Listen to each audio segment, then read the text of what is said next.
Okay, here we go.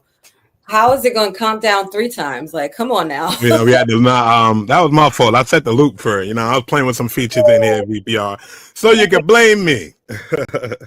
I'm like, not 3 times. That was my fault. VPR, everybody, what's up? What's up? And happy VPR Thursday. Partner looking great as always, shining like new money.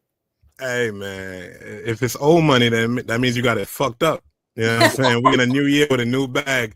Okay. We done hit new points in our career. And shit, if you ain't familiar, you're going to get familiar real soon. I'll tell you that.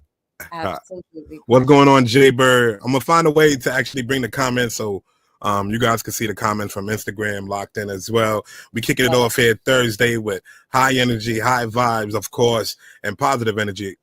Most importantly. So what's going on? Shout out to Instagram. Good morning. Good morning. Jay Bird said, good morning, y'all. We appreciate it. Caitlin on the check-in. Good morning. Good morning, love. Micho Payne, what's going on? Top of the morning, VPR Radio. We getting ready to kick off the episode 2025, man. Let me find a way to share this live up here so we can keep the show rolling. Kiana the Goddess, how are you feeling? Let's not be impersonal. You know what I'm saying? How are you feeling? Now, I'm feeling great always. When I show up on VPR Radio every Thursday, my spirits are lifted. I'm always, exuding those positive vibes. But once we get here, it's just even better. So definitely lit, ready for a great interview.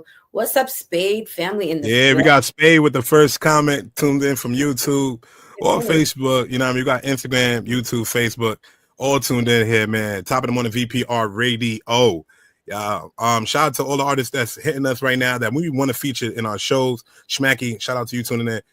Shout out to all the artists that's really in our DMs, bro. It's a lot of people that I want to really reach out because we have a lot of events coming up. VPR has exclusive access. The 17th, we're going to be live in Rhode Island. We're going to have someone on press doing press there. Shot by French. She's going to be doing live interviews.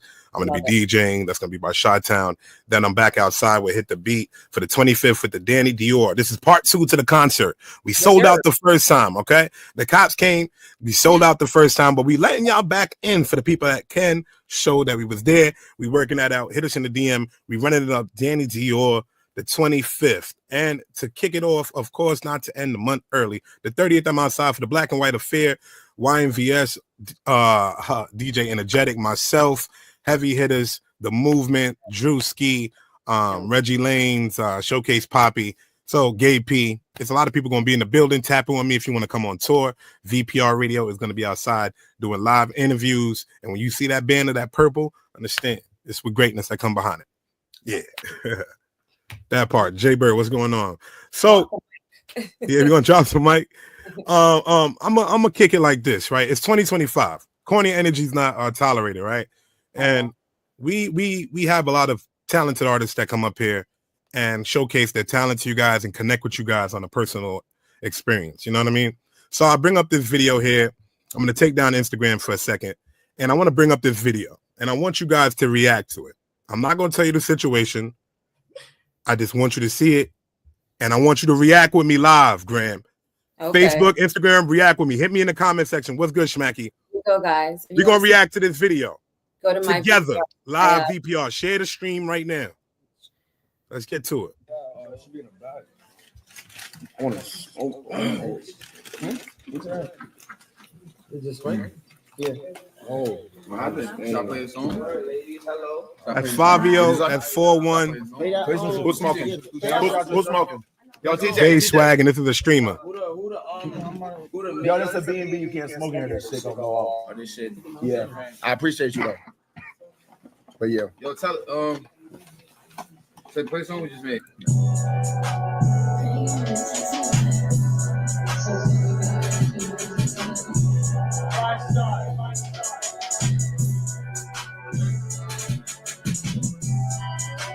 Yo, bro.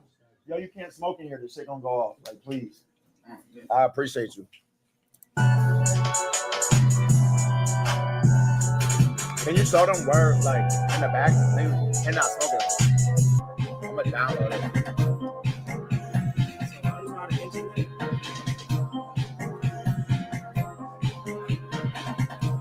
Yo, they're still sparking up. I'm gonna have to shut this bitch down. Like, right. The stream done.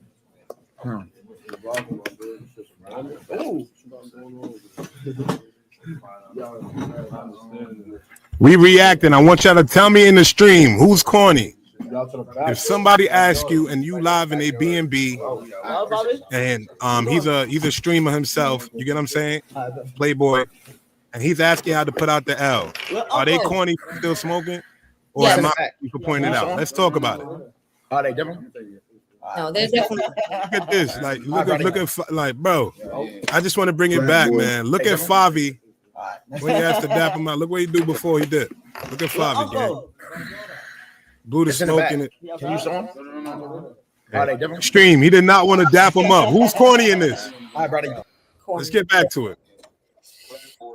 First of all, this is why you can't be just surrounded by a whole bunch of randos, right? Like, you don't know who has respect. That's some disrespectful shit. When someone's telling you you can't smoke in here, this is an Airbnb, he's going to be liable, all right, to pay for cleaning, all of that, right? And the fire, forget it. He's going to have a problem. So why is it that they think that that's okay? Whether weed is legal or not, if somebody says you can't smoke right here, here's the allocated place where you can smoke. I just don't understand the level of disrespect in this. That was corny as hell. And you see the stream right now. You see what they saying on the gram right now. They said the high notes that we all saw this. They're childish and not intimidating anyone. Yeah. Schmacky said they being wild corny. Very. Yo, you don't smoke. End of story. Son, and I see this all too much, man. We throw a lot of parties and a lot of events, you know what I mean? And we speak with the owners and we have a certain agreement that we sign into. Yeah. And when these rappers come in there and do this shit, and to make it worse, Lil TJ went on to make another video saying, yo, I didn't know who he was. I was just coming for Favi and I didn't like his energy. So I'm like, part of it. Now, he would have been wrong if he got security to escort all their famous asses out of there, right? What's going on? AOB like on the tune in. He would have been wrong, yo. Stream. I just played the video of them smoking in the B&B, and I'm like, yo, how I see people on the internet defending it now. I'm like, we defending corny behavior, bro. Like, if it's your spot, that's what we doing. That's what we jacking now, Kiana the Goddess. Listen, I don't play those games, so big Libra energy right here. I really don't play it. And I'm not gonna say it 3 times, right? Like, that's 2 times too many. So the second time that they started smoking again, it would have been a shutdown. And they could have said whatever the hell they wanted. But I'm not going to keep going back and forth. And, we're all supposed to be having great energy and enjoying the vibe and enjoying the music. And you guys are in here being corny. First of all, that's too many people in one room. I don't like people standing around me. Standing behind him. They were cooking up. I'm not sure if he's a producer, but I don't know if that was his beats that he was playing. And he was making a song there and everything like that. But like, you know what I mean? To make it worse, when I seen Lil TJ address it, and I do want to put up the response, you know what I mean, while we here, I'm going to try to. So into the video, but if you want to drop your comments into the chat, you definitely can. We have please do. What's going on, Nick Yardy? You tune in to VPR Radio Live here. We have a guest coming up in a few and some new music I want to get into because so much of y'all been sending music. And Jay Brand, she been dropping, man, standing on business, being consistent. And I gotta respect that. Let me read the comment section. Schmacky said, if I gotta tell you once and you don't listen, you gotta be removed. That's disrespectful. 2025, we ain't rocking with corny energy. So I'm gonna put up the response now from the dude that had the B&B. Yeah. And we're gonna go from there, stream. We can talk to y'all about this because I don't really give a see any clips. Let's talk about this little TJ 5-4 inch. I'm gonna let a few minutes of this play while I get the next thing low. For anyone that rocking on VPR Radio tuned in, man. Share the live. 5-star. I did mad like in the boost. Not mad in the boost, but I do this thing where sometimes I do multiple in the boost in one stream. You feel me? Call it 5-star sessions. Who was yesterday supposed to be? Yesterday, who I invited was 4-1 and Trippie Ray. I invited 4-1 and Trippie Ray. Now, Trippie had a music video. So his was always a maybe, but 4-1 was confirmed. Now, I also invited who? I invited Pink Dreads, a.k.a. Pinky, aka my nigga D. You invited too much people, and that's the damn problem, VPR. And that's it. And I'm gonna stop that because you know what I mean. But he invited too much people, and then they invited too many people, right? Like everything does not require an entourage. I'm like, you don't need a whole. It's if we rapping, we don't need 20 people in the booth now. You know what I mean? We're not putting together a whole percussion. We don't sound like we got a live drummer there. The drummer is the engineer and the producer at that point because he there cooking up. Right. And this is also how these sessions go left, right? And people also can't stay focused. And that's why I love when I think it was who was our last artist that was saying he doesn't want anybody with him, right? It's just him and his DL. DL, right. Yeah, and I was like, that's the focus that gets things done. You know what I mean? You can't have 20 people around you distracting you. It's all just a distraction. Look, he couldn't even get through the listening section, so it's maddening. I just think, you know what I mean? We in a different time now, but that toxic masculinity, that toxic fake shit, you know what I mean? The streamers now are bigger than the rappers themselves, and now they have to respond to the backlash, and now people are reaching out. Y'all pay for the damages in the B&B, but I ain't saying sorry, but you know what I mean? That's where we are here. It's Kiana. Behavior, and that's how you damage relationships. You never know where he's going to be 5 years from now, but you know, we have established relationships in this industry that are ongoing, including how I became connected to Tony, who's our guest for today. Yes. John Landers. Shout out to John Landers and T-Bames, which is also how I met you when you were with Convict Music, right? So the relationships, when you really add the value to them and you have the appreciation, they'll just keep growing. But that's a good way to lose, good people in what's lost in translation, I guess, some people have a little bit quicker rise to fame, and that journey, instead of meeting these people on the way up, is shortened. So, I believe that they just take it for, I'm the biggest in the world, and at this point, I don't have to work with others. So, growing pains now with the generation that we're in. You know I mean, just as fast as you can go up, though, you can come back down, right? So that's you better leverage. To our screen and welcome him in. Hi, Tony. Good morning. Hi, everybody. Good morning. Good morning, DJ FMI. Yes. How you doing? I'm good, sir. How are you? I can't complain. It's a beautiful Thursday morning here. I have the shades, but it's a sunny day. But it was a long night. I had a private event. I had to DJ for a few doctors and nurses. Yeah, and they enjoyed themselves. Yeah. So, but we're here on VPR, and I'm loving your energy so far. And thank you for asking, man. I had an interesting 2 days shoveling snow. We had a foot of snow. So after 20 years of Florida, I had to go and Google what snow was. Yeah. Well, we haven't gotten too much here in New York. I'm happy about that. I know. It is freezing though, for sure. Whatever snow came is all ice, unfortunately. But Tony, I just really want to dive right in because you have such a lengthy and illustrious career that is ongoing. And things have changed, just in the world and technology. So the industry is not obviously what it was, right? And even how we were discussing breaking records and how people's rise to fame is completely different. But I really want to dive into the early beginnings of your journey in music and then, kind of gear up to where you are here today. So going back to when I was working with Beethoven and Mozart. Yeah. Don't do that, Tony. Don't do that, Tony. Or David Bowie, whoever you. Yeah, wherever you feel comfortable starting, man. So, do you want me to start with where I started? Well, I started in 1974. So, in August last year, it was my 50-year anniversary. I started selling records out of the back of a van for £25 a week, but it was folk and jazz. And back then, I was buying Pink Floyd and Led Zeppelin records. I knew nothing about folk and jazz. But I got to learn, I got to learn things like Miles Davis and Love Supreme was one of the greatest jazz albums of all time. I had no clue, until it was all in front of me and I saw what people were buying. And then kind of I elevated. I moved to a label, ABC Records. They were starting Anchor in the UK. And they started a van sales team. So I went on there and I was just, again, selling to stores. But do I have to explain what a record store is now? It's like I say to people, like, when you had to go, you had to actually get off your chair and turn a record over. There was no such thing as remotes, So you did what?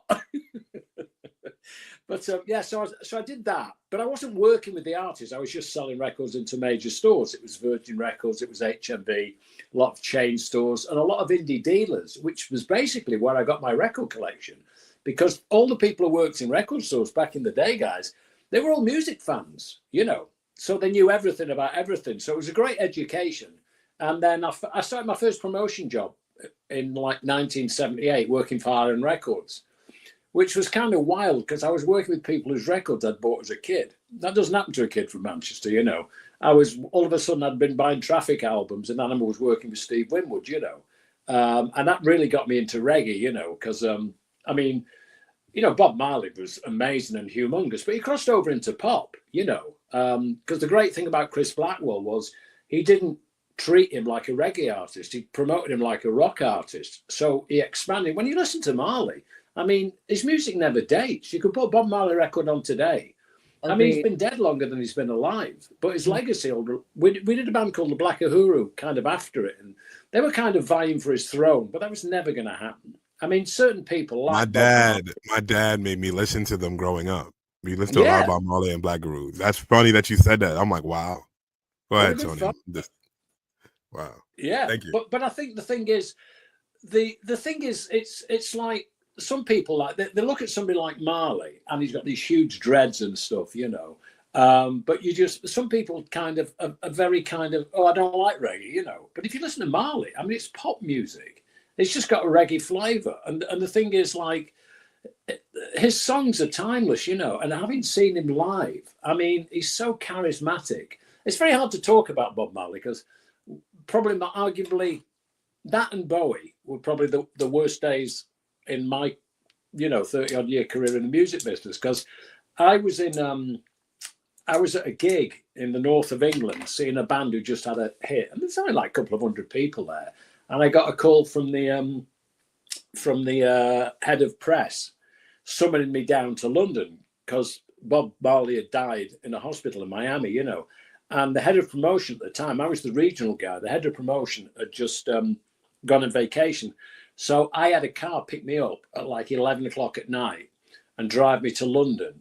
And I had to, you know, it was so emotional, you know, sitting in the car in tears, driving down, knowing what I had to do. And then, you know, I had to arrange all the obituaries for all the radio and TV in the UK. And you get all these radio stations phoning up, can you send me some Bob Marley records? It was like they were excited because their show's taken care of because they just got to play Bob Marley records. And it's like, can I just have some time to grieve, you know? And the same thing happened with Bowie, you know, people freak out. And it's like, people ask me if I met Bob Marley. And I said, I kind of say, kinda. I say, what do you mean? I said, well, you know, I was at a gig in Stafford, which is in the middle of the UK. And a guy from Ireland Records, I just started at Ireland, he introduced me to him. Bob's got this beaming smile, you know, and he loves football. He was playing football in the car park and they wouldn't sound check until the deciding goal, you know. So when that came, Bob started to move in and the guy introduced me and said, oh, Bob, this is Tony. He's going to be taking over the Northwest. And Bob's kind of this big beaming smile and leans across and says, Jah, Rasta, the Almighty One, Jah will provide. So I kind of met Bob Marley. That's so fire. So yeah, so those were the thing is, I kind of, you know, I really don't think the gratitude sets in until the roller coaster ends, because I mean, you guys know this. We live in a different age in the music industry, but I learned from the music people. I learned from the Herb Alperts, the Jerry Mosses, the Ahmed Ertegans, the Chris Blackwells, who were signing people who were good enough to be in their record collection. Now, of course, it's run by accountants and lawyers. You know, it's all about kind of market share, and it's very hard for new acts to kind of make a breakthrough. As you know, Keanu, that kind of rock the world to peace thing is helping emerging artists. Because if people ask me some advice, I don't want to put a down on things, but it's gone almost like don't give up your day job, you know, because it's very hard. There's 110,000 songs a day get uploaded to Spotify. I mean, you know, it's this huge void out there. Now, I don't want to put a down on things, so, you know. Next question. No, I love that you're saying this. I have so many artists that tune in, and they're watching right now live, and they're younger acts. As you can see, Wasted Spade just threw up the 100. He's agreeing with what you're saying. You just put in Right. perspective that there's 100,000 songs uploaded to Spotify. You're putting your small promotion in a big machine in order to get certain eyes or playlisting to get certain listeners. And you're getting pennies on the dollar for that as well. Oh, so yeah. that's and I'm glad you're just putting that in perspective for some of our younger viewers right now. And YouTube, this huge void, you know, because I mean, the thing that we're doing with Rock the World to Peace is the fact is it's a completely different audience because people support the cause. Because when I got approached by this woman journalist in France, I'm looking at it now. I got a Bob Dylan poster, black and white poster I've had framed for 40 odd years. And it's the times they are changing. Now, Bob Dylan didn't stop the Vietnam War, but he made kids aware. You know, Neil Young and the Kent State murders, you know, right in Fort Ed in Ohio and stuff. They had a voice, musicians. And in the same way that there's nothing like music to take you back to a time and a place. And there's a lot of healing process. People have actually survived on their deathbed from somebody playing them a track that took them back to a time and a place. And I don't care if you're into football or anything, you don't remember where you were when a certain goal happened, but you do. So, if you're old, I'm old enough to remember what I was doing exactly where I was when John Lennon died. And, you know, you immediately go, I mean, that's kind of the worst case scenario. But, you know, you hear something on the radio and you just smile. Because you just it brings you back to that moment, and you feel like that's lost in translation now because of the business behind music now. You said market share earlier. It is, and the thing is, it's very. I mean, I don't really think people like. Do I call you FMI? Yes, it stands for DJ Finally Made It. Yes. Love it. There we go. We here though. We on time Thursday VPR. Thank you everybody that's tuned in. Tony is dropping some jewels here. Kiana has joined us back. But I'm missing them all. I'm like, no, Tony is going off. I love it, and our viewers are loving it. I'm watching them on Instagram, Facebook, YouTube. They're pouring in. Go ahead, Tony. Take the mic. You were finishing what you were saying. So what was I saying? It's a senior moment, you know. I'm now writing a book on quotes, which is my own life. It's like old enough to remember, young enough to dream. And I'm blessed to have the stories, but cursed to have to remember them. It would work. Oh, we were just before you got off, Kiana, he was just speaking about when certain artists passed away. Yeah. And it brings them back to a moment in time with the music, and even with a positive moment or a certain era. And now with the business behind the music, the market share, and what they're approaching now, the messaging in the music is being messed up, and that's also taking away from the timelessness of the records. That's what we were discussing before you hopped off. Yeah, I think a lot of people's record collections now are on their iPad, you know, and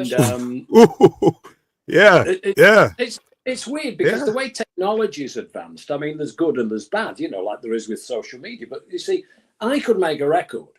I can't sing and I can't play, but I could make a record. There's something wrong with that, you know. If I was a computer whiz kid, and now with AI coming in. I mean, I have a guy that you know, he sent me this song and it was him singing and he didn't have any musicians. So AI wrote like the backing track and I'm listening to it thinking, oh my God, you know, it's like you can get the machinery around you to complement the fact that, you know, I mean, a lot of the people back in the day, I mean, you would have to play every shithole basically before you found the band that you wanted to continue your career. And I think I feel for the musicians. I mean, the nerdy part of me is when I'm talking to people, because I have my own podcast, which is totally self-indulgent, because back in the day I had my own radio show. And when they said, and it was on the biggest station outside of London, and the only reason I got it was I complained, because the guy who was doing the show playing up-and-coming bands, I mean, I come from Manchester, so we're talking Joy Division, New Order. Manchester United. Yeah, absolutely. Well, we don't talk about that, actually. That's a no-go area right now, but it might get better. Right. But you know, the thing is that the amount of kind of access all areas pass I had to music, you know, was you know, a great way to grow up. I mean, getting a job in the music industry was almost like a bonus, because it wasn't like I wasn't ambitious, but I didn't know what I wanted to do career-wise. But I needed a job to buy records and go to gigs, you know. So I landed a job, which was a lousy job, and then I found this job advertised in the local paper by accident. But I kind of I made it my own, because my favorite part of the music industry, FMI, was like artist development, and that's why I'm doing this thing now with emerging talent. Because the thing is, people forget. I mean, I got U2 their first national radio session, their first national TV outside of Ireland. It took me a year to get them on the radio. But people forget that in 1981, U2 were emerging talent. We would not be talking about them if they were out there today. Because one, they wouldn't have got a record deal. They got turned down by pretty much everybody. And then all of a sudden, it's easy to talk about them now. Like they're like Pepsi Cola, like a global brand, you know. But they played every shithole up and down the country, in England and the US, back and forth and back and forth. It's called paying your dues, you know. And I admire artists like that. That's how it happened. I mean, obviously, I come from that rock arena, so to speak. So that's how Led Zeppelin did it. You know, that actually, no, that's not true. They kind of started via the Yardbirds, so people had heard of them. So Jimmy Page wasn't unknown. But, you know, I like the fact that, you know, I mean, I remember when I was taking him around to get him in every little radio station to have an interview go out at like midnight on a Tuesday, you know, to a small audience. But what I was saying before was like, when I did my radio show, they want to get me a producer. I said, I don't need a producer. I can play all these records at home. I don't need a radio show to do it. So it sounds kind of arrogant, but I'll do it my way, you know. And like when I first moved to America, I wrote a book. But I wrote a book to shut everybody up because they kept telling me you should write a book, you should write a book. So I did write a book. I wrote a book in 3 months, and I was just writing about myself, you know. But I enjoy the writing side of things when I'm writing things that I'm passionate about. So I suppose in a way I'm saying I'm passionate about myself, which is kind of weird. But my podcast is called Moments That Rock, which was the title of my second book. And it is what it says on the packet. And I love things where everybody benefits. The host, the audience, and the interviewee on the other side type thing, you know. So when I hear people's stories, I mean, I interviewed a guy like, I'd read up on him, and his name was Kevin Armstrong. And my first question was, Kevin, we're not talking about playing tambourine with a lesser mortal. You played lead guitar with David Bowie at Live Aid. It was like, oh my God, you know. So to hear those stories, and I'm not starstruck, but to hear stories from somebody who was there and did it, you know, and I just spoke to a guy just an hour ago before getting on with you guys who was a VJ, one of the first ones at MTV, and he flew with Phil Collins from Wembley Stadium to Philadelphia for the connection with the US with Live Aid, you know. It's great hearing their stories. And I do honestly feel, I mean, I'm 72 this year, you know, I'm kind of like, you know, I'm not a kid anymore, but I do honestly feel that I'm on a mission to help keep the legacy alive of some of the greatest artists that ever lived. I love Bob that. Marley and David Bowie will never be replaced. And it's not me being biased in any way. They're unique performers. They brought so much into not just me, into a lot of people's lives. And I mean, for instance, Bowie, like, saw the internet coming before anybody at a record company. So when Napster came in, like, same with the BBC in the UK, but when the pirates were there, closed them down. Not thinking that, you know, I mean, that's where I learned my music, from pirate radio. That's where I heard Tyrannosaurus Rex and, you know, all the up and coming bands, the Pink Floyd and stuff and things like that.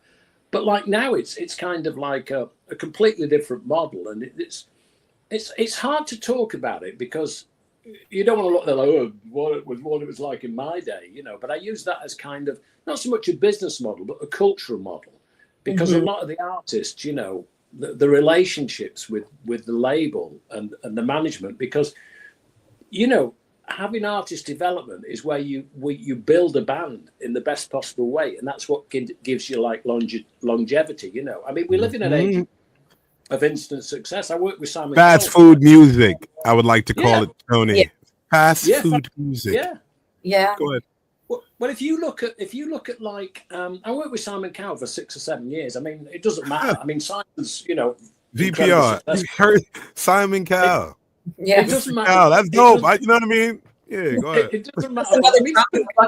I need these stories here on VPR. Go ahead, Tony. Go ahead, you know, please.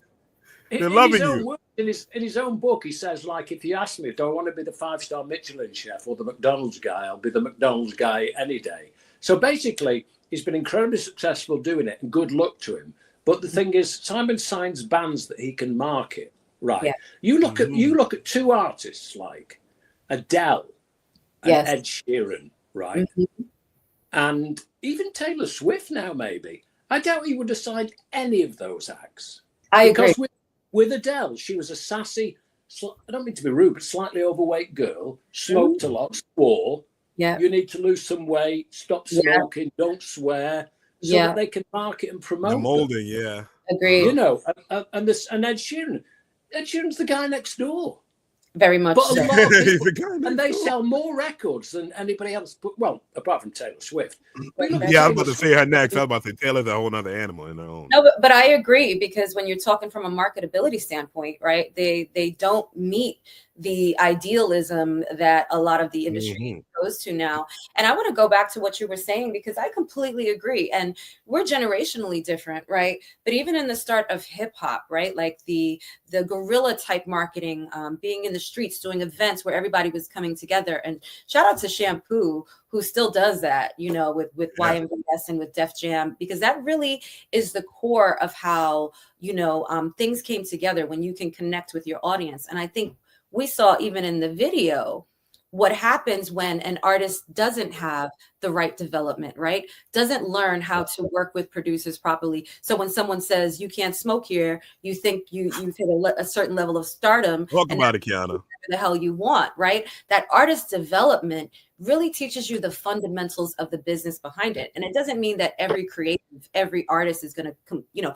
completely understand that business model, but understanding professionalism as a baseline is so imperative. And like we were talking about before Tony came in, making and building and fostering the relationships that you have. It's so important. I really want to fast forward, because I love what you're doing with Rock the World to Peace. We all have, you know, immersed ourselves with independent artists and kind of keeping that alive. So I would really love to delve into that and how that was born and what you are looking to create with that in your team. Well, basically, like I said, I got approached by I knew the lady beforehand, but it was her idea. I mean, she's written about all this stuff over the past, and I mean, I'm sitting here like with 4 grandkids and a couple of kids, you know, and I don't, you know, I'm not living in the world that I grew up in, you know. I mean, the first day on this, it was, you know, almost like first day back at school, and there was a school shooting. You know, there's so much kind of hatred and ill feeling out there, and music is like a kind of great ambassador of love and peace and everything that's not got anything to do with that.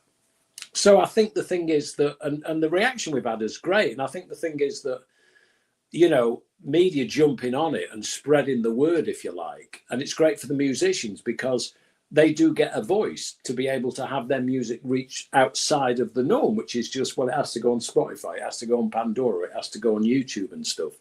And I think, you know, my role is the music side of things. And what I love about it is I'm left alone to kind of reach out to my database of people. And I'm reaching out to people I'm also bringing people in from like my own podcast. Because like I say, I interview people. I don't interview them, but I talk to them and I have them to share stories. Well, if I enjoy the stories, then why wouldn't the audience enjoy the stories, you know?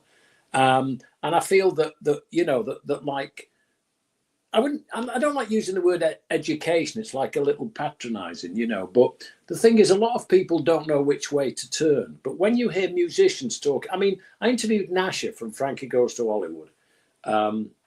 And he talks about, you know, Tony, he said, I was a pop star. I mean, I worked with him in 1984. I haven't seen him or spoken to him for 40 years. So pardon my language, but it comes on like this. It's like, fucking hell, Tom, you know, how you doing, mate? It's like we're in the pub last night, you know. And he said to me, like, I was a pop star for 3 years. He works in a funeral parlor and he reads eulogies and he absolutely loves it. And I totally admire him for that. But what he's doing is he's making his own music.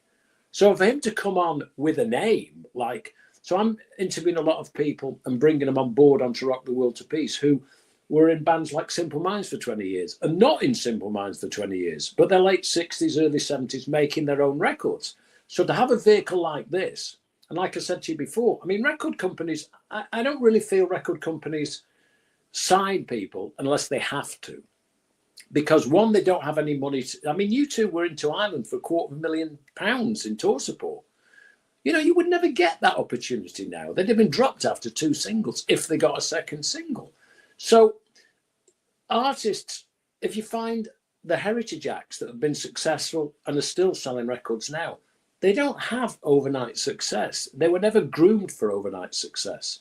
You're talking about a track, a song against a career, you know, and it's almost like you go out and, you know, I use the word football, but I'm talking soccer. You go out and you score a goal, right? That's in the moment. You have to use that goal to further your career and score a lot more goals. And it's the same with music. Your song should get better. And then all of a sudden that killer track comes out that everybody, I mean, I remember Adele, you know, it's like she did normal things. You know, she had a baby, so she had some time off to be a mother. And she came back with Hello. And I heard it on the radio. It was like, oh my God, you know, it's like, it's not like a comeback. It's like, okay, I've done the mother bit. I've got a bit of time now. I'll make an album. And the funny thing is, it's like, I always say this about artists, and you look at Bob Dylan, Blood on the Tracks, and Adele around that period as well. They have to have like a breakup in relationships to make a great record. So if somebody's happily married, they're going to make a lousy record.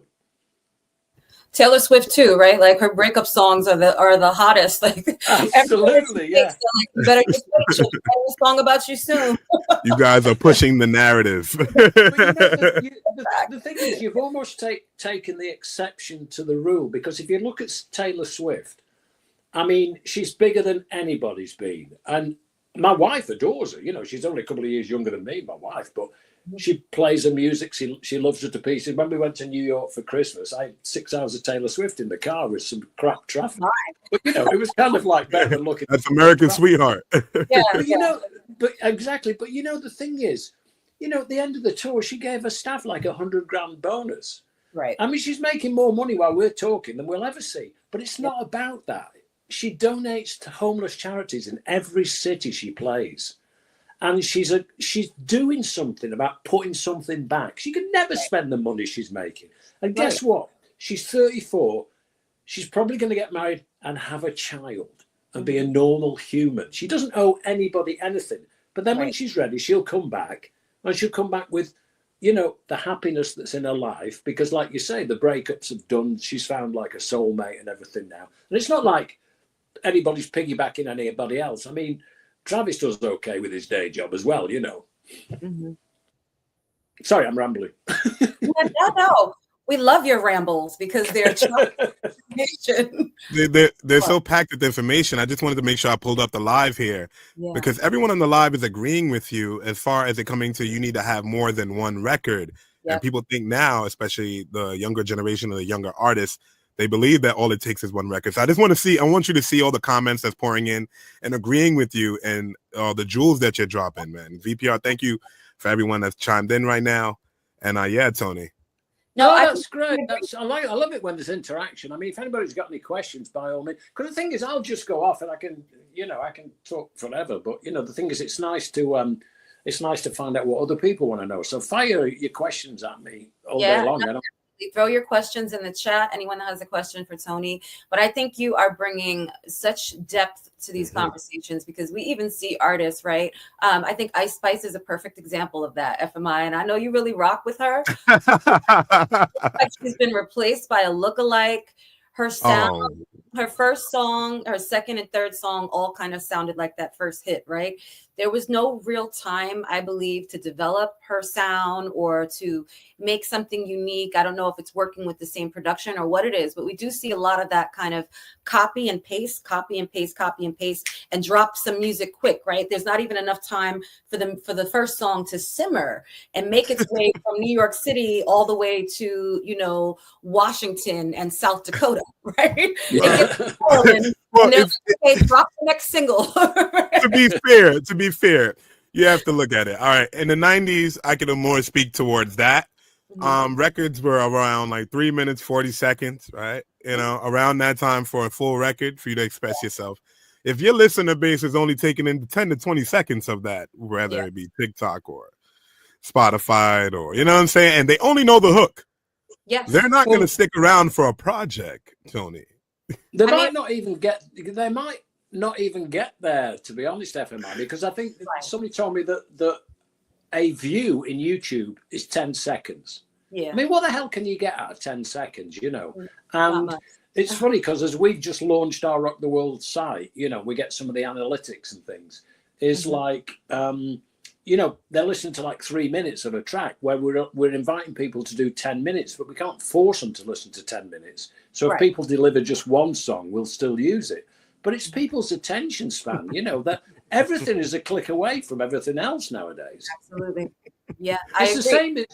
It's the same in I mean, when I was, you know, the thing is like back in my day of promoting records, you know, you would go to the head of music and you would play the records and you couldn't, you know, I don't believe in that. We'll give it a few listens and you'll get it. Because when radio's got in cars, you're just a push button away from another station. So when I used, you talked about Manchester United, my show was 6 o'clock on a Saturday. So it was straight after the Man United game. So I would play like, you know, I wouldn't play 3 tracks on the trot that nobody had heard of. I just put something in. My music was more indie kind of, you know, that type of stuff, you know, with so I would play like a kind of established successful act. Yeah, so it's a little bit easier transition into the new music that you're breaking. Yeah. So you bring a couple of new bands in, but you put something like New Order and REM in there because you play 3 tracks that no one's heard. There's a good chance they'll leave. They're going to tune off and switch that radio. Yeah, yeah. And I think you learn those things from just generally like the way things are. I mean, nowadays, it's really hard, I think, to get your head around it. Because... And Tony, I apologize to cut you off. We have our first question here from Jaybird. Yep. So now she's asking, should artists record songs beforehand or drop it as they go? So should they record as they go, like making records, or should they record a body of work and then move on and drop each single? Well, I think consistency is a good thing. So dropping it as like, because I mean, you can make, I mean, the cost of making records, let's face it, is cheaper because back in the day, you were talking about $250 an hour for a studio, a tape operator, an engineer, a producer. And that's what record companies gave artists advances for, because then they spend the rest of their life paying it back. But the big acts that they break pays for the tax losses for the others that they have to drop. And I think the thing is, for instance, if you're passionate about your writing, you have to kind of test the market by putting it out there. And the thing is, artist development now, one thing I didn't mention, comes from the artists, because, you know, I remember working with U2 and Paul McGuinness managed U2. And he did an amazing job right from the day one, you know, and then he retired about 6 or 7 years ago. But there's nothing left to do with U2 now. They just send the records out and that's it. Right. But he also managed 2 other artists, PJ Harvey and who was the other one? PJ Harvey and the Pretenders. Your memory is immaculate. Anyway, your memory is immaculate. Yeah, but anyway, he wasn't able to do as well with the other 2 because his day job was U2. So if you take your eye off a ball that big, then really you're not helping anybody. So he politely kind of moved away from it. But I think the thing is that, you know, if I was an artist, which I'm not, I would put something out there and I would be my own PR department. I would share it with other people on their social media sites because, you know, if you've got a good, solid fan base of friends who will share what you're putting out, then you're reaching another audience. And then you have to go back to the drawing board and review how it's gone. But the thing is, say you've got like 3 songs that you think are, for want of a better word, singles, and you put one out and you see how it goes and it might be a bit slow. As long as the second one's moving you up the ladder, even if you've got like 20 followers and then all of a sudden you have 35, at least you're moving in the right direction. But I think you have to be very patient and you have to observe everything else that's going around. And all you've got to do a lot of the time is research now, I think, is YouTube and places like that where you go and kind of look at stuff or you try and read up about people. Or we never had Google back in the day where you could just put a name for an artist and find out about them. Yeah. What's up, Time is Money? Thank you for tuning in to the live here. We have Tony and he's answering a few questions, and we have more questions, Tony, as well. We have Chi-Town saying, do you feel as if labels look for one-hit wonders purposely to be able to rotate sounds out? That's a good question. I don't think we're talking one-hit wonders don't really make you money, because back in the day, a hit would help you sell albums. It was always different in America than it was from the UK, because in the US, they put out promotional copies of singles to get airplay. And I remember when I started working with Matchbox 20, who obviously were unheard of in the UK, they put like 3 singles out in a year and sold 3 million albums, and none of them were released as singles, but that made them on the radio for the whole year. Right. Because the record goes out, and then all of a sudden, you know, people like it, the audience like it, and this and that, because radio stations do their research. And then all of a sudden you release an album from a band that everyone's heard of because they've never been off the radio. And I think that's great. In the UK, singles used to come out, but you don't make any money off singles. But the single is the one thing that will get you airplay, because a lot of album tracks on any type of music were only ever played on specialist radio shows, whether they're hip hop, rap, soul, folk, jazz, independent music, whatever. So I think if you put a single out, one, you're not going to make any money of it. It'll give you some visibility, and it'll get you seen. You know, it'll get you a lot of views on YouTube and stuff. I think the thing is, it's a promotional tool in a way, because I think back in my day, A&R people, they used to have scouts that would travel up and down the country looking at bands. You know, I'd see him go to small venues in Manchester where I was living and seeing a band coming on stage at 11 o'clock on a Tuesday, and then have to get in the car and drive somewhere else and then go back to have like 12, 15 bands for the head of A&R to listen to, so that they could kind of try to condense it into like, let's hear a little bit more about these and that and everything. But I think the means to the end was the single, because the single got you airplay on the radio. I mean, I think, and I'm not being biased, at least I hope I'm not, but I think podcasts in many ways have replaced radio, because a lot of radio, daytime radio, is the type of stuff you expect to listen to in a supermarket while you're shopping. It's kind of background music. It doesn't make you sit. It's become that now. And it's the same background music on loop, right? It is. We're so used to choosing the content that we want to intake when we want to. Going back to being told what to hear, I don't think that the listeners want to do that anymore. No. Listen, back in the days, we used to make our own pause mixtapes, right? I used to make the tapes. You're waiting to hear your song on the radio so you can record it, then you pause it, wait for the other song, unpause, and continue your own special mixtape. We have another question. This is going to be our final question from the chat. We talked about this a little bit when you were talking about that track someone presented to you with AI, but Kip Piles wants to know what you think about artists that incorporate AI for their content and catalog. I think AI it's funny actually, because I know a lot. They don't call me Technotone for nothing. I like everything that says click here, you know, because everything else pretty much I'm useless at. So I'm not a techno guy in the slightest. But I think the thing is, I mean, like I said about David Bowie, I mean, the record industry wanted to ignore the internet because like they knew what they were doing. It took them 40 years to realize there was never going to be anybody as big as the Beatles, you know. And they went along with their kind of arrogant approach to things. And like when Napster came along, it was close them down, not thinking that something else would come along. And Steve Jobs came along and took it to the record industry with the idea of selling songs. They didn't want to know. They didn't want to know about selling songs, so they didn't make any money on that. But he was looking at a business model that would embrace an audience and grow with it. So he started iTunes, and the industry changed. Yep. So, sorry, Kiana, what was the question? What do you feel about the incorporation of AI into someone's music? Oh, yeah. So what's going on in Destructive Beats? Well, the thing is, I met a guy at this events thing I used to go when I was living in Florida like 6 months ago, and I learned a little bit about it. But one guy I know you know him actually, Keanu, it's John Landers. Oh, yeah. I was talking to him on the phone, and he went to my website and took my bio off it and put it into ChatGPT and sent me back them writing my bio. And it was like, oh my God. And when you're reading about yourself, and it's totally different, it was condensed. It got all the rambly bits out that I'd put in it. Right. And it was so precise, you know. And I think the thing is, it will change. It'll change a lot of things. A lot of people will lose jobs, but there'll be a lot of things that like for instance, this guy that we just uploaded to Rock the World to Peace, John Giles. He doesn't have musicians, he doesn't have a band, but he sings, and he sings well. So he must have put like an a cappella version into ChatGPT, and they wrote like a backing track, and it was like so powerful. It would have taken you forever to do it. So I think it's not one or the other.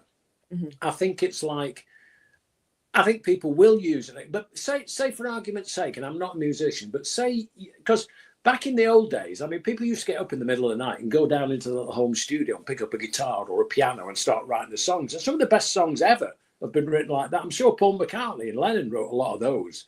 Absolutely. Just like because they had an idea in their head. It was impulsive and things. But I think in a way, you know, in the same way like I was talking about my bio, what about this? What about if you, I mean, I remember hearing an interview with Woody Woodmansey, who was the drummer in The Spiders from Mars. And he was talking about Bowie. And this was way back in the day. And all of a sudden they'd sit around and David would walk out the room, and he'd come back and he'd pick something up, and he'd be banging a spoon against something and then recording it back. And he came back and played it, and they're all sitting there looking at him thinking, how the hell did he do that? You know. So in the same kind of way, if you have, for want of like a rough mix of anything, whatever type of music is, like with my bio, send what you've got to ChatGPT, and then maybe let them produce it, tweak it, and remix it. Mm-hmm. That might be a way forward. It might affect the people who are remixing, because I know with a lot of, I mean, even you take a band like New Order, you know, like Blue Monday was probably one of the first house records, you know, but then they get Arthur Baker to do it, but then there'll be a remix where somebody else gets the same song and sees and hears it differently and thinks, you know what, I'll put a little bit of this in. But like in the same way that Bowie did, like, you know, something as stupid as like a saucepan and a spoon, and just in the middle, so bing, bing, bing, bing. And then, you know, it's that shock element. I think when you've got somebody who knows nothing about you, who doesn't need to read a bio because they're nothing other than a machine, but they take what's there, and that's technology. And I think you can't ignore it. I think you have to embrace it and find a fine line that works for you. I don't think necessarily if you're a songwriter, you would want to put anything into ChatGPT, but say you were struggling with one bit and you thought it could be a little bit better. That's where the producer would come in and suggest, why don't we put a bit of saxophone in there? Or have you thought of a little piano maybe? Oh, I never thought of that. Because I'm not a musician, but I think you're always too close to your own music. So an independent kind of observation might be a good thing. I completely agree with that. And I do think that, we're moving that way, right? Like, when we had Michael Lyle here and we were talking about AI, right? It's kind of like you got to embrace it or you're going to fall, because it's coming. It's just like the internet, right? There's some things in technology that you cannot completely get away from. And I think that when you learn how to utilize them as a tool, not necessarily as a crutch or as the mainstay, because, you know, yes, computers can write films and everything, but there's a personal element, that personal creativity that just can never be replicated, right? There's certain things that a human being can do and create, and certain emotions that we can relay that a robot would just never be able to do. But AI is where we are, and, you know, you're going to have to catch up. You got to catch up with it. So when you were talking before, Kiana, about in a weird way, it's another relationship. You were talking about relationships. So relationships with an artist would always have been with their audience. So I always had the best. I would have always had the most time for artists that would come back afterwards and meet the people that had paid good money to go and see them and sign whatever they wanted and talk to them, then get in their van and travel to the next gig and stuff. And all of a sudden, like, I always say this about Bono. When I was working with them, the first gig I went to see them, they were third on the bill in Manchester. And I saw them the following Wednesday play to 11 people in a pub, and 4 of those people had come with me. Wow. And at the end, they went out and met everybody that had been there and signed autographs for them and this and that. And then after that, and sometimes they were packing their own gear up, and then they'd get in a van with the equipment in the back, with like airline seats and the tour manager driving 4 hours in the pouring rain to stay 4 in a room 2 rooms if you were lucky to get a Best Western motel room or something. You know, it's only £30 back in the day, you know. But the thing is, could you imagine now a guy like Bono getting in a car and just getting on social media and making 10 fans in Japan and waking up and he's got 100 fans. Oh, I met this guy, blah, blah, blah. He's got this band called U2. You know, I'm talking about the early days. Right. So everything has kind of changed. But that was in a way where what I admired about U2 was they were curious to learn every part of the business. They would go to the warehouse to see the people who were pulling the records. They'd meet the head of press. They'd meet the regional promotion guys. They'd meet the salespeople. They'd want to go into the shops and meet the people that were selling records. They existed over and above a catalogue number. And that makes an artist really... And exactly. That's great longevity. They immersed themselves in everything. They said, I want to know, I want to learn. Every part of the machine. And every part of the machine. Yeah. But the thing is, a lot, you know, you can have that phrase like, we want to be the biggest band in the world. But there's nothing wrong with saying that, as long as you do something to help nurturize that and move it forward, not expect everybody else to make you the biggest band in the world. Because I think that, you know, like I say, they built up a good relationship with a lot of people I physically saw firsthand, because they took time out of, instead of going out and getting wasted and laid, you know, they did productive things rather than reproductive things. Right. Yo, because you can get lost in the sauce pretty easily. We got just so you to know, Tony, we got cheers from Argentina. I mean, thank you guys. We appreciate it. We're going to get ready to close out, but I'm really, really excited that we have you here today. I would love to bring you back so we can chat some more. So many. Listen, I love doing this, but it's great because I love it when it's like when I do speaking gigs and stuff. It's like a band. You go on stage and you think you know what the audience wants, but it's not until you see the whites of their eyes that what is the single back in the day or something like this, by the way people light up and think, oh, I love that. So that becomes your set list. So my set list from what I'm doing is your audience and you guys, because I can sit here and talk about anything and everything and hope people like it, but I've no clue. But it's your audience and it's your people. And the fact that they're coming in and they're passionate enough to ask questions, I'm not saying that I'm giving my opinion. I'm not saying I'm right about everything. I will just, you know, not need you, but I would just listen to what they've got to say. And it's great because I learn a lot from the questions as well. So, yeah, I'm an open invite, kid, anytime you want. Oh, I love it. Thank you, Tony. I love it. Thank you so much. I want everyone to know how, first of all, especially if they're a musician, they can submit their music for consideration for Rock the World to Peace. And then I know you're not on social media, but how anyone could contact you if they wanted to. Well, we do have if you go to the Rock the World to Peace website.com, there is a section called Musician Submissions, and it tells you exactly what you want, what we want. You have to do an intro, you have to do an outro, and it can't exceed 10 minutes. That was the same as Live Aid. I mean, U2 overstepped the mark and got the plug pulled on them, you know. So that applies to everybody and anybody. And the thing is, it's not about personal taste. It's like, and it's not about favors. It's not about like, if your brother's in a band, we're going to put them on Rock the World to Peace, because we want to embrace a brand new audience that is separate to YouTube, that comes for the right reasons, for the cause that we're like advocating peace and things like that, and, you know, stopping wars and things, and having artists. So yeah, you can sit through that, or I mean, if you just send an email on there, that will come directly to me, and then all of a sudden we have a relationship. So I'll reach back to them, and you know, and they just pick like, you know, they pick a couple of good songs, or there's some videos, and if it's a video on YouTube, I can go and look at it, but we can't use that. They would have to go and record their own version of it. But it's pretty easy to understand. But that's the way, through the website. So you guys definitely check it out. It's a whole new platform and way to really have your voice separated from YouTube, which can become a whole scroller's nightmare. So when you want someone to just be able to come and find you right away, having a page where you're featured is a phenomenal way to do that. So I love what you're doing. I'm excited about the future of Rock the World to Peace, and can't wait to have you back. And I'll be getting later today. Well, thank you guys. More than welcome. And thank you for having me. Oh, we appreciate you so much, man. You're going to have an amazing day, Tony. We will be in touch. Shout out to the viewers. They are going to be reaching out to you because they were watching you and they said, I would love to speak with him. I would love to have him on another platform. So look out for that and continue doing your thing, Tony. You're doing amazing, man. And thank you for thank you for the opportunity. I appreciate it and I enjoy him.